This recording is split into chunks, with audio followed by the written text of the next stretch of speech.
Second Genesis 1. Solomon son of David established himself firmly over his kingdom, for the Lord his God was with him and made him exceedingly great.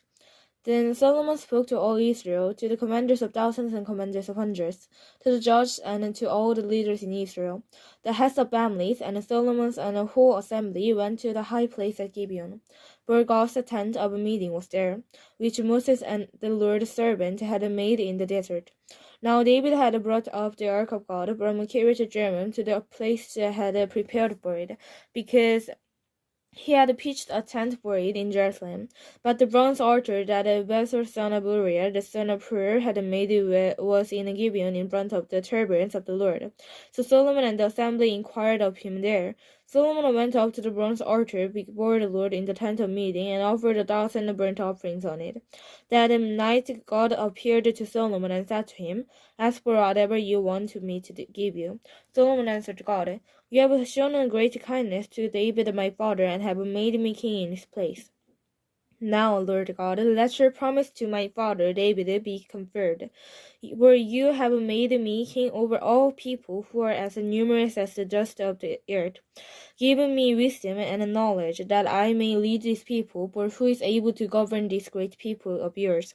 God said to Solomon, "Since this is your heart's desire, and you have not asked for wealth, riches, or honor, nor for the death of your enemies, and since you have not asked for a long life, but for wisdom and knowledge to govern my people over whom I have made you king, therefore wisdom and knowledge will be given you.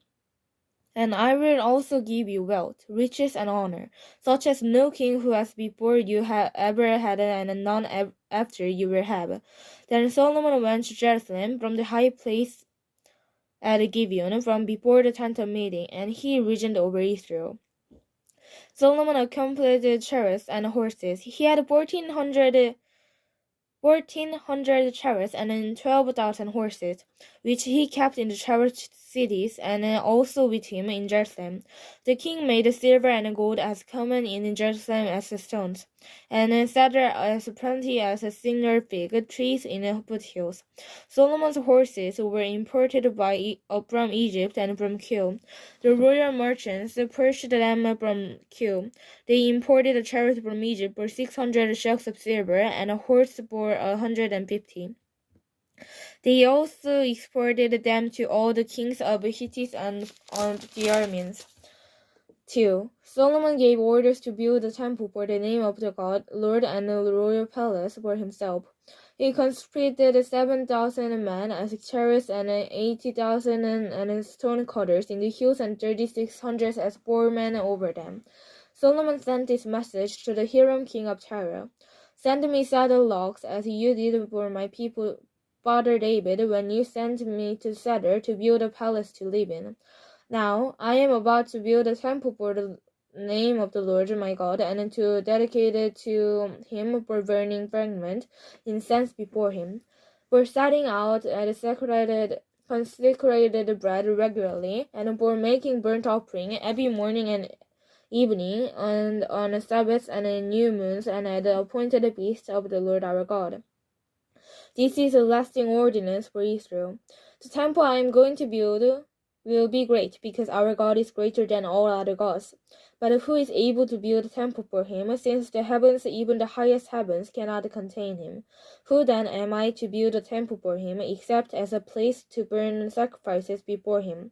Send me, therefore, a man skilled to work in gold and silver, bronze and iron, and in purple, crimson, and blue yarn, and experienced in the art of engraving, to work in Judah and Jerusalem with my skilled craftsmen, whom my father David provided.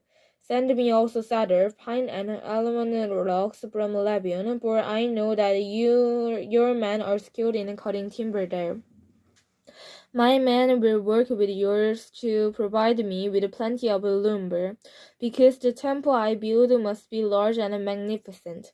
I will give your servant, the woodsman who cuts the timber, 20,000 cords of ground wheat, 20,000 cords of barley, 20,000 baths of wine, and 20,000 baths of olive oil."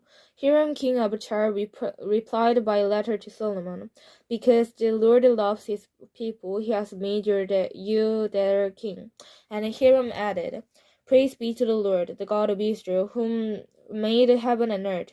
He has given King David a wise son, endowed with intelligence and discernment, who will build a temple for the Lord and a palace for himself.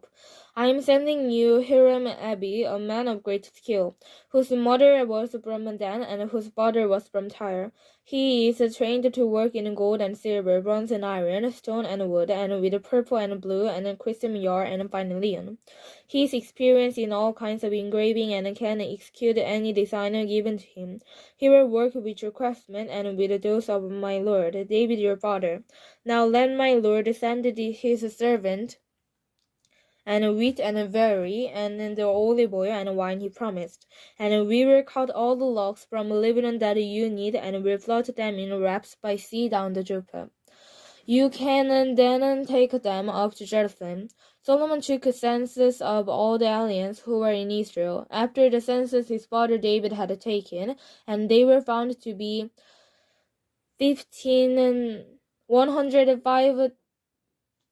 153,600. He's assigned 70,000 of them to be carriers and 80,000 to be stonecutters in the hills, with 3,600 foremen over them to keep the people working. 3. Then Solomon began to build the temple of the Lord in Jerusalem on Mount Moriah, where the Lord had appeared to his father David. It was on the threshing floor of Ara the Jebusite,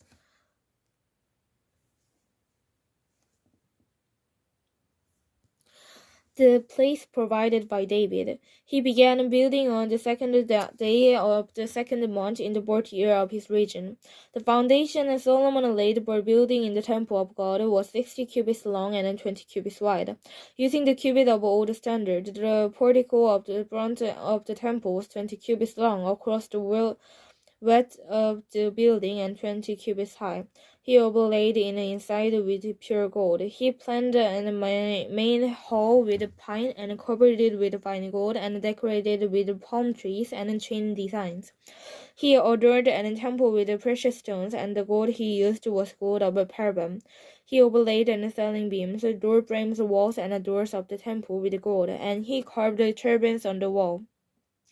He built the most holy place, its length corresponding to the width of the temple, 20 cubits long and 20 cubits wide. He overlaid the inside with 600 talents of fine gold. The golden nails weighed 50 shekels. He also overlaid the upper part with gold. In the most holy place, he made a pair of sculptures, cherubim, and overlaid them with gold. The total wingspan of the cherubim was 20 cubits. One wing of the first cherubim 5 cubits long and touches the temple wall, while its other wings, also 5 cubits long, touched the wings of the other cherubim. Similarly, one wing of the second cherubim was 5 cubits long and touched the other temple wall, and its other wings, also 5 cubits long, touched the wings of the first cherubim. The wings of these cherubim extended 20 cubits. They stood on their feet facing the main hall. He made the curtain of blue, purple, and crimson yarn and fine linen, with the cherubim worked into it. In the front of the temple he made 2 pillars, which together were 35 cubits long, each with a capital on the top measuring 5 cubits. He made the interwoven chains and then put them on top of the pillars. He also made 100 pomegranates and attached them to the chains. He erected the pillars in the front of the temple, one of the south and one on the north. The one of the south he named Jachin, and the one to the north Boaz.